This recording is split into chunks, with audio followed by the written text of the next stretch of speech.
സമ്പാദിച്ചത് മുഴുവനും വിറ്റ് ചികിത്സിച്ചാൽ മാറാത്ത ഒരു രോഗവും തരല്ലേ അല്ലാ.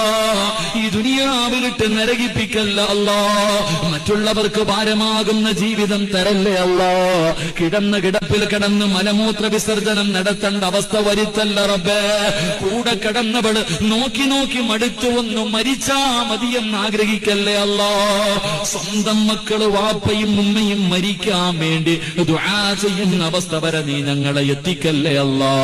അല്ലാഹുവേ, ഞങ്ങളുടെ ശരീരത്തിൽ എവിടെയെങ്കിലും ക്യാൻസർ, ട്യൂമർ പോലെയുള്ള മാരകമായ രോഗത്തിന്റെ അണുക്കൾ ഞങ്ങളുടെ ശരീരത്തിലുണ്ടെങ്കിൽ ഈ നന്മയ്ക്ക് കൂട്ടുനിന്നതിന്റെ പേരിൽ ശിഫ നൽകണേ അല്ലാ.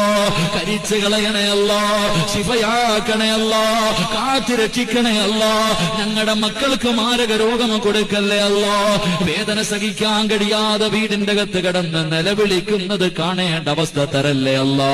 അല്ലാഹുവേ, പെട്ടെന്നുള്ള മരണങ്ങൾ, അപകട മരണങ്ങൾ, ദുർമരണങ്ങൾ ഞങ്ങളെ നീ കാക്കണേ അല്ലാ. അല്ലാഹുവേ, ഞങ്ങളുടെ ആഖിബത്ത് നീ നന്നാക്കണേ അല്ലാ. പോസ്റ്റ്മോർട്ടം ചെയ്യുന്ന ഒരു മരണം തരല്ലേ അല്ലാ. ഞങ്ങളെ വെട്ടിക്കീറല്ല അല്ലാ. ഞങ്ങളെ നീ വേദനിപ്പിക്കല്ല അല്ലാ. അല്ലാഹുവേ, പടച്ചവനെ, ഞങ്ങളെ പെട്ടെന്ന് മരിപ്പിച്ചിട്ട് ഞങ്ങളുടെ മക്കളെ നീ യതീമീങ്ങളാക്കല്ലേ അല്ലാ. അല്ലാഹുവേ, ഞങ്ങൾ പോയാ ഞങ്ങളുടെ മക്കൾക്ക് വേറെ ആരുമില്ല തമ്പുരാനെ. ഞങ്ങളുടെ മക്കളെ നീ യതീമീങ്ങളാക്കല്ലേ അല്ലാ. അല്ലാഹുവേ, ജീവിച്ച് കൊതി തീർന്നിട്ടില്ല റഹ്മാനെ. ഞങ്ങളുടെ ഭാര്യയെ നീ വിധവയാക്കി കളയല്ലേ അല്ലാ. ഞങ്ങളെ പെട്ടെന്ന് മരിപ്പിച്ച് ഞങ്ങളുടെ ഭാര്യയെ നീ വിധവയാക്കല്ലേ അല്ലാ.